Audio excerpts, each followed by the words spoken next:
क्या domestic violence act के अंदर फैसला आपके फेवर में आया है? अब इसके अंदर जो एविडेंस रिकॉर्ड किया गया था, ये एविडेंस आप दूसरे मैटर में रेफ़र कर सकते हैं या नहीं कर सकते, और अगर करते हैं तो इसकी वैल्यू क्या रहेगी, ये मैं आपको इस वीडियो में बताने वाली हूँ। इसीलिए मेरा वीडियो देखते रहिएगा, मेरे वीडियो को लाइक कर दीजिएगा और मेरे चैनल को सब्सक्राइब ज़रूर कीजिएगा।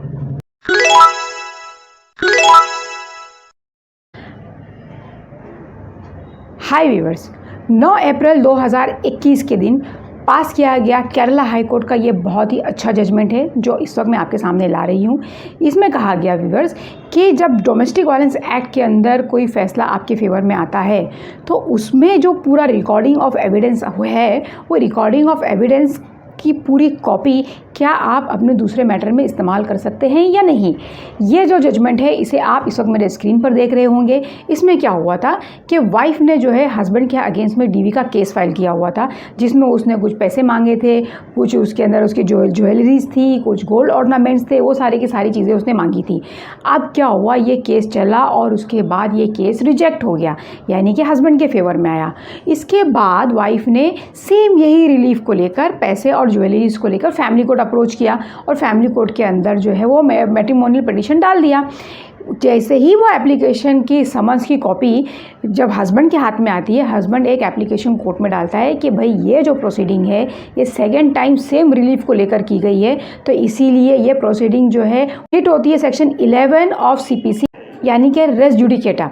रेस जुडिकेटा का मतलब ये होता है कि जब किसी इंसान ने एक प्रोसीडिंग फाइल की कोर्ट के अंदर किसी रिलीफ को लेकर, और वो कोर्ट जो था कॉम्पिटेंट कोर्ट था, और उस कॉम्पिटेंट कोर्ट ने सारी चीज़ों को कंसीडर करके पूरा एविडेंस चला कर कोई ऑर्डर दिया, तो फिर उसी चीज़ को लेकर, उसी रिलीफ को लेकर आप दूसरा केस फाइल नहीं कर सकते।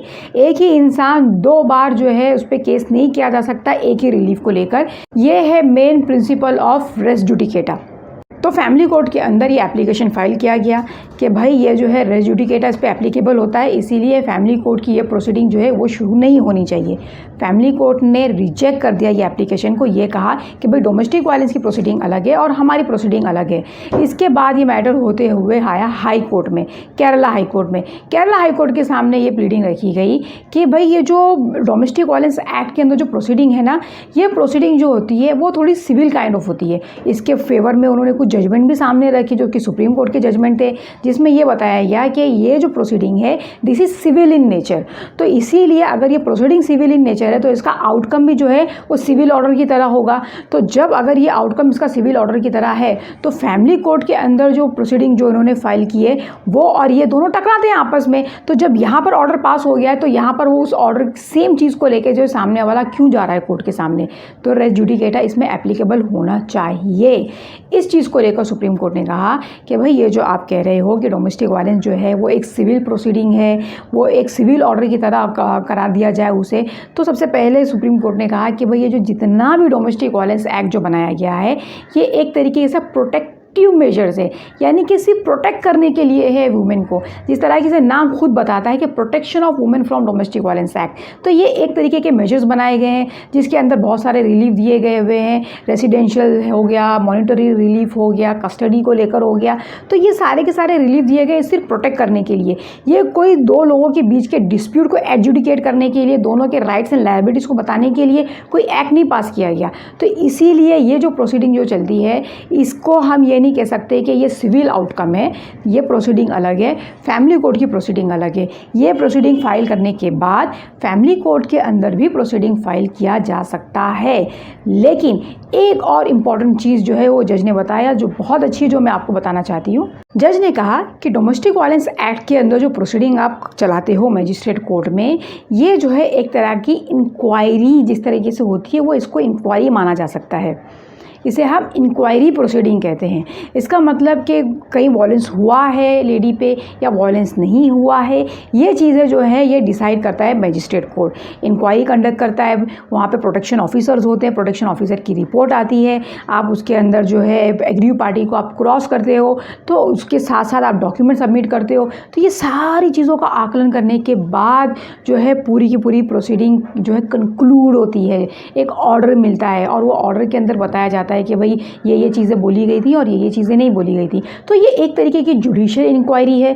तो ये जो इंक्वायरी का जो कंक्लूजन निकलता है ना, जो उसका जो समरी जो होता है, उसे आप इस्तेमाल कर सकते हो दूसरे केसेस के अंदर, जैसे कि फैमिली कोर्ट के अंदर।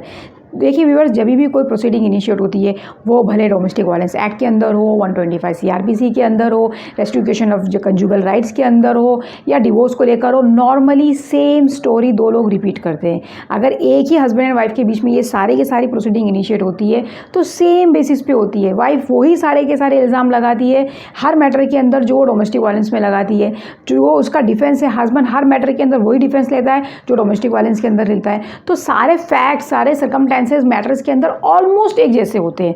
तो इसीलिए जो जुडिशियल इंक्वायरी जो बैठी गई है, ऐसा कोर्ट का कहना है कि डोमेस्टिक वायलेंस के अंदर जो प्रोसीडिंग चलती है वो एक तरीके की इंक्वायरी प्रोसीडिंग हुई। तो ये इंक्वायरी प्रोसीडिंग का रिजल्ट जो है आप फैमिली कोर्ट में इस्तेमाल कर सकते हैं। इसे हम कहते हैं रिलेवेंट एविडेंस। ये रिलेवेंट एविडेंस आता है section 40 to section 43 of Indian Evidence Act. जी हाँ, सेक्शन 40 से लेकर सेक्शन 43 के बीच में जो रिलेवेंट एविडेंस होते हैं, इसे आप कोर्ट के अंदर प्रेजेंट कर सकते हैं। ये इंडियन एविडेंस एक्ट बताता है। तो ये प्रोसीडिंग का आउटकम है, इसे आप रिलेवेंट एविडेंस के तौर पे इस्तेमाल कर सकते हो, जो कि बताया गया है सेक्शन 40 से लेकर section 43 of Indian Evidence act. बिल्कुल ऐसी और एक केस फाइल हुआ था कोर्ट के सामने, एक सुप्रीम कोर्ट का जजमेंट है 2020 का, उस जजमेंट को भी यहाँ पर रेफ़र किया गया है। इसका भी डिस्क्रिप्शन आप इस वक्त मेरे स्क्रीन पर देख रहे होंगे।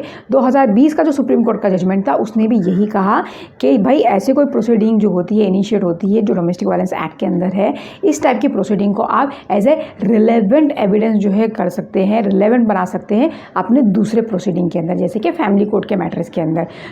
तो व्यूअर्स, जो दो प्रोसीडिंग्स हैं, दो के दोनों अलग हैं। डोमेस्टिक वायलेंस अलग है, फैमिली कोर्ट की प्रोसीडिंग अलग है, लेकिन उसके बावजूद भी जो डोमेस्टिक वायलेंस एक्ट के अंदर जो भी रिकॉर्ड किया गया है, एविडेंस रिकॉर्ड किया गया है, इसे आप रिलेवेंट एविडेंस करार दे सकते हैं under section 40 to 43 of Indian Evidence Act, और उसे जो है आप रेफ़र कर सकते हैं अपने फैमिली कोर्ट के मैटर्स के अंदर। तो इसी तरीके से और भी बहुत से अच्छे अच्छे जजमेंट्स हैं जो मैं आपके लिए लेके आती रहूँगी।